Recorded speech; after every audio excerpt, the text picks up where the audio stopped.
Pisces होत तव्हांजे माली मामलनि जे हल लाइ ज़हन में के ख़्याल अची रहिया आहिनि, उहे सही आहिनि। ज़हन में आयल सवालनि ते गौर करियो ऐं माली मामलनि खे हल करियो। तव्हांजे मसइलनि जे हल जा जवाब तव्हांखे मिली वेंदा। मामलनि जे हल जा सुठा चांस नज़र अची रहिया आहिनि। कुझु ॾींहंनि में तव्हांखे मालूम थी वेंदो त माली तौर ते जेको कुझु करे रहिया आहियो सही आहे या ग़लति।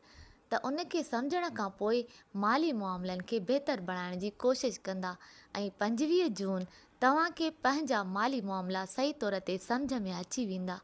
तव्हां सां गॾु जेके माण्हू आहिनि उहे तव्हांखे सम्झी न रहिया आहिनि, उन्हनि खे सम्झण में काफ़ी वक़्तु खपे। कुझु माण्हू त ॼाणी वाणी सम्झणु नथा चाहिनि। कोशिशि करियो उन्हनि खे सही हक़ीक़त वाज़े करे सम्झायो ऐं तव्हांजे खाने में 3 प्लेनेट दाख़िल थी चुका आहिनि। अतारिद